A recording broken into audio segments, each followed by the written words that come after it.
Perkenalkan, nama saya Febriani dengan NIM A1A21927 untuk memenuhi tugas mata kuliah Model dan Media Pembelajaran Sejarah. Pada hari ini kita akan membahas tentang kedatangan serta perkembangan Islam di Nusantara. Yang pertama, ada teori masuknya Islam, yaitu teori Mekah. Menurut teori ini, Islam dibawa oleh pedagang yang berasal dari Mekah di abad ke-7 Masehi. Terdapat 3 bukti yang mendukung teori ini. Pertama, adanya perkampungan Islam di Barus, Sumatera tahun 674 Masehi. Sesuai namanya, penghasilan utama kampung ini adalah kapur barus. Banda ini menjadi kesukaan dari Timur Tengah, sehingga mengundang pedagang dari sana untuk datang ke Indonesia. Kedua, ditemukannya makam Islam tertua di Indonesia, tepatnya di Gresik, Jawa Tengah. Makam bernama Fatimah binti Maimun. Ditulis menggunakan ukiran kaligrafi Arab bergaya Kufi. Ketiga, adanya pemakaman Islam di wilayah Majapahit di Trowulan. Diyakini bahwa pada era kerajaan Majapahit sudah banyak orang yang memeluk agama Islam. Nah, selanjutnya ada teori Persia. Teori ini menyatakan bahwa selain disebarkan oleh pedagang dari Mekah, Islam juga disebarkan oleh pedagang yang berasal dari Persia, yang kira-kira kini letaknya ada di negara Iran. Menurut teori ini, Islam dibawa oleh pedagang yang asalnya dari Iran pada abad 11. Terdapat 2 hal yang bisa membuktikan teori ini. Pertama, setiap tanggal 10 Muharram di Bengkulu dan Sumatera Barat selalu diadakan upacara tabwik. Upacara ini diadakan untuk mengenang cucu Nabi Muhammad SAW, Husain bin Ali. Upacara ini adalah upacara tahunan yang juga dilakukan di Persia.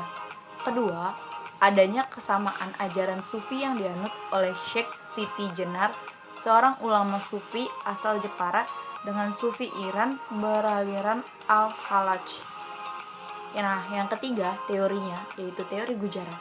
Menurut teori ini, Islam dibawa ke Indonesia oleh pedagang yang berasal dari Gujarat pada abad ke-13 Masehi. Bukti pertama yang mendukung teori ini adalah bentuk batu nisan Sultan Malik Al-Saleh, Sultan dari Kerajaan Samudra Pasai. Batu nisan ini mirip dengan batu nisan yang ada di Gujarat. Bukti lainnya adalah tulisan dari Marco Polo, pedagang dari Venesia.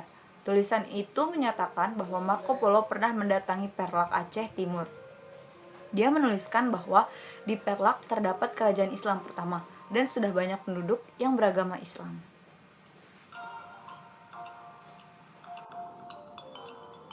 Kita akan bahas tentang kerajaan Islam yang ada di Nusantara, yaitu Kerajaan Demak. Raja pertama Kerajaan Demak adalah Raden Fatah, yang bergelar Sultan Alam Akbar Al-Fatah. Raden Fatah memerintah Demak dari tahun 1500 hingga 1518. Menurut cerita rakyat Jawa Timur, Raden Fatah merupakan keturunan raja terakhir dari Kerajaan Majapahit, yaitu Raja Brawijaya V. Di bawah pemerintahan Raden Fatah, Kerajaan Demak berkembang dengan pesat karena memiliki daerah pertanian yang luas sebagai penghasil bahan makanan, terutama beras. Selain itu, Demak juga tumbuh menjadi sebuah kerajaan maritim karena letaknya di jalur perdagangan antara Malaka dan Maluku. Lalu kerajaan Islam yang lain yaitu Kerajaan Mataram. Setelah Kerajaan Demak berakhir, berkembanglah Kerajaan Pajang di bawah pemerintahan Sultan Hadiwijaya. Di bawah kekuasaannya, Pajang berkembang baik, bahkan berhasil mengalahkan Arya Panangsang yang berusaha merebut kekuasaannya. Tokoh yang membantunya mengalahkan Arya Panangsang diantaranya adalah Ki Ageng Pamanahan atau Ki Gede Pamanahan. Ia diangkat sebagai bupati atau adipati di Mataram. Kemudian putranya Raden Bagus atau Danang Sutawijaya diangkat anak oleh Sultan Hadiwijaya dan dibesarkan di istana. Sutawijaya dipersaudarakan dengan putra mahkota bernama Pangeran Benowo. Pada tahun 1582, Sultan Hadiwijaya meninggal dunia. Penggantinya, Pangeran Benowo merupakan raja yang lemah. Sementara Sutawijaya yang menggantikan Ki Gede Pamanahan justru semakin mendapatkan kekuasaannya, sehingga akhirnya istana Pajang pun jatuh ke tangannya.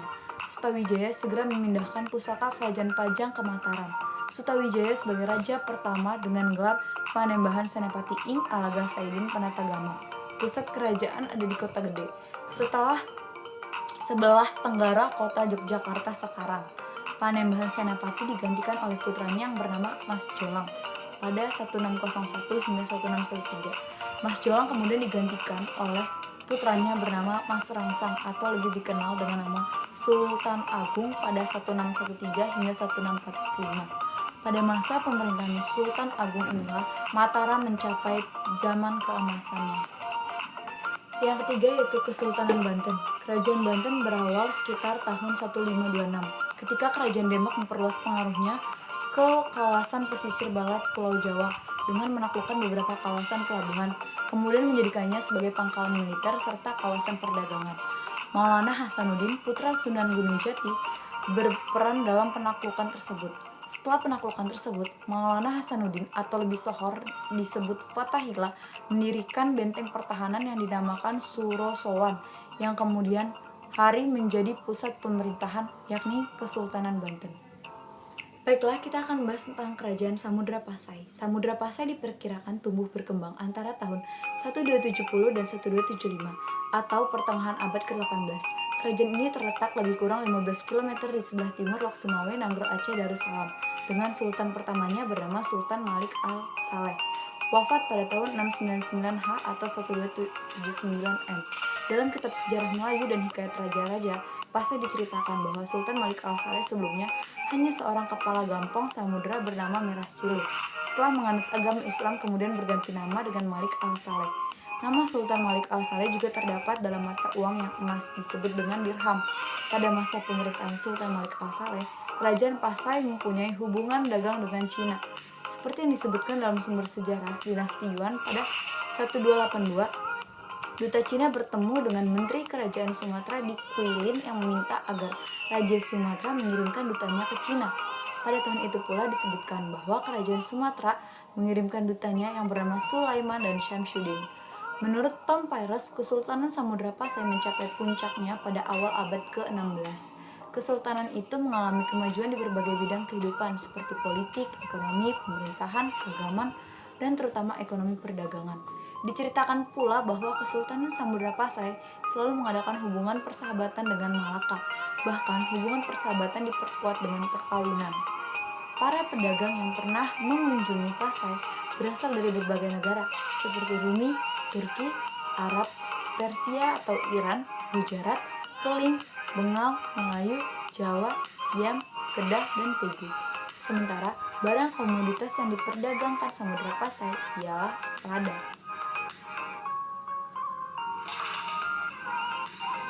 Kita akan membahas tentang Kesultanan Aceh Darussalam.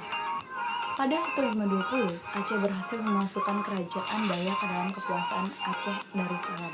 Tahun 1524, Pedir dan Samudra Pasai ditaklukkan. Kesultanan Aceh Darussalam di bawah Sultan Ali Muhammad Shah menyerang kapal Portugis di bawah komandan Simão de Souza Galvão di Bandar Aceh. Pada 1529, Kesultanan Aceh mengadakan persiapan untuk menyerang orang Portugis di Malaka. Tetapi tidak jadi karena Sultan Ali Muhammad Shah wafat pada 1530 dan dimakamkan di kandang ke-12 Banda Aceh. Di antara penggantinya yang terkenal adalah Sultan Alauddin Riayat Shah Al-Qahar pada 1538 hingga 1571. Usaha-usahanya adalah mengembangkan kekuatan angkatan perang, perdagangan, dan mengadakan hubungan internasional dengan kerajaan Islam di Timur Tengah seperti Turki, Abyssinia di Ethiopia, dan Mesir. Pada 1563, ia mengirimkan utusannya ke Konstantinopel untuk meminta bantuan dalam usaha melawan kekuasaan Portugis. 2 tahun kemudian, datang bantuan dari Turki berupa teknisi-teknisi, dagang, kekuatan, dan tentaranya. Sultan Alauddin Riayat Shah Al-Qahar menyerang dan menaklukkan banyak kerajaan seperti Batak, Aru, dan Barus. Untuk menjaga keutuhan Kesultanan Aceh, Sultan Alauddin Riayat Shah Al-Qahar menempatkan suami saudara perempuannya di Barus dengan gelar Sultan Barus. 2 orang putra sultan diangkat menjadi Sultan Aru dan Sultan Pariaman dengan gelar resminya Sultan Gari dan Sultan Mughal. Dan di daerah-daerah pengaruh Kesultanan Aceh ditempatkan wakil-wakil dari Aceh. Kemajuan Kesultanan Aceh Darussalam pada masa pemerintahan Sultan Iskandar Muda mengundang perhatian para ahli sejarah.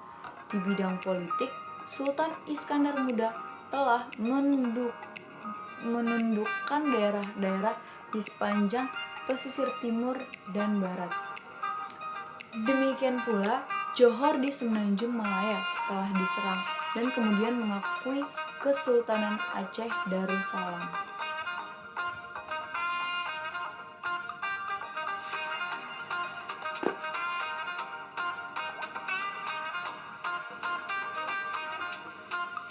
Baiklah, kita akan bahas tentang kerajaan Islam di Jambi.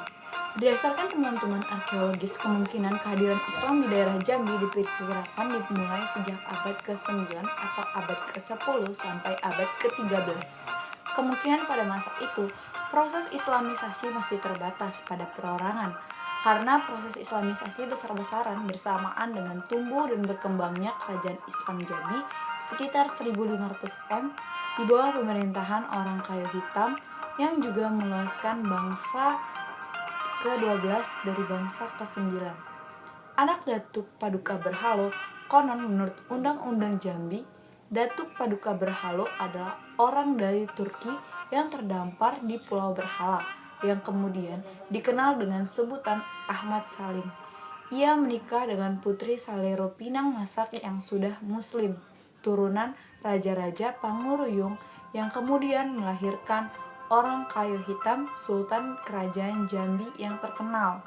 Karena itu, kemungkinan besar penyebaran Islam sudah terjadi sejak sekitar tahun 1460 atau pertengahan abad ke-15. Menurut sila-sila keturunan Raja Jambi, dari pernikahan antara Datuk Paduka Berhalo dengan Putri Pinang Masak melahirkan tiga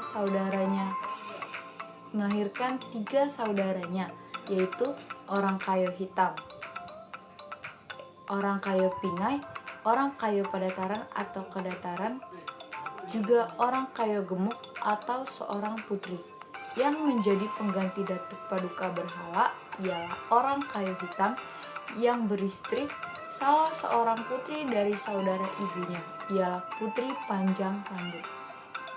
Baiklah, kita akan membahas mengenai akulturasi dan perkembangan budaya Islam, yaitu dari segi bangunan dan arsitektur bangunan Islam di Indonesia yang sangat unik, menarik, juga akulturatif. Masjid dan menara dalam seni bangunan di zaman perkembangan Islam nampak ada perpaduan antara unsur Islam dengan kebudayaan pra-Islam yang telah ada. Seni bangunan Islam yang menonjol adalah masjid. Fungsi utama dari masjid adalah tempat beribadah bagi orang Islam. Masjid atau masjid dalam bahasa Arab mungkin berasal dari bahasa Aramik atau bentuk bebas dari perkataan sajadah yang artinya merebahkan diri untuk bersujud. Masjid memiliki sejumlah komponen, yaitu kubah, menara, mihrab, dan mimbar. Adapun komponen masjid yang khas terdapat di Indonesia adalah beduk. Selain digunakan untuk tempat melaksanakan salat 5 waktu, salat Jumat, salat tarawih, dan ibadah-ibadah lainnya, masjid juga digunakan untuk kegiatan syiar Islam, pendidikan agama, pengajian, dan kegiatan lainnya yang bersifat sosial. Fungsi masjid yang sesungguhnya dapat dirujuk pada sejarah masjid paling awal. Penggunaan masjid pada masa-masa Al-Khalifah, Ar-Rasyidin, dan seterusnya. Pada masa-masa itu, masjid paling tidak mempunyai 2 fungsi, yaitu fungsi keagamaan dan fungsi sosial. Fungsi masjid bukan hanya tempat salat, tetapi juga lembaga untuk mempererat hubungan dan ikatan jamaah Islam yang baru bertumbuh. Seni sastra di zaman Islam terutama berkembang di Melayu dan Jawa. Dilihat dari corak dan isinya, ada beberapa jenis sastra seperti berikut. Yang pertama, hikayat. Hikayat adalah karya sastra yang berisi cerita sejarah ataupun dongeng. Dalam hikayat, banyak ditulis berbagai peristiwa yang menarik, keajaiban, dan hal-hal yang tidak masuk akal. Hikayat ditulis dalam bentuk gancaran atau karangan bebas atau prosa. Hikayat-hikayat yang terkenal misalnya ada hikayat Iskandar, Zulkarnain, Hikayat Raja-Raja Pasai, Hikayat Khaidir, Hikayat Si Miskin, Hikayat 1001 Malam, Hikayat Bayang Budiman, dan Hikayat Amir Hamzah. Lalu kita akan membahas tentang babat. Nah, babat sendiri mirip dengan hikayat. Penulisan babat seperti tulisan sejarah, tetapi isinya tidak selalu berdasarkan fakta. Jadi, isinya campuran antara fakta sejarah, mitos, dan kepercayaan. Di tanah Melayu terkenal dengan sebutan tambo atau salasilah. Contoh babat adalah babat Tanah Jawi, babat Cirebon, babat Mataram, babat Surakarta. Lalu kita akan membahas tentang syair. Syair berasal dari perkataan Arab untuk menamakan karya sastra berupa sajak-sajak yang terdiri atas 4 baris setiap baitnya. Nah, contoh syair sangat tua adalah syair yang tertulis pada batu nisan makam Putri Pasai di Minya Tujuh. Lalu kita akan membahas tentang suluk. Suluk merupakan karya sastra yang berupa kitab-kitab dan isinya menjelaskan soal-soal tasawuf. Contoh dari suluk yaitu suluk Sukarsa, suluk Ujil, dan suluk Malang Sumirang.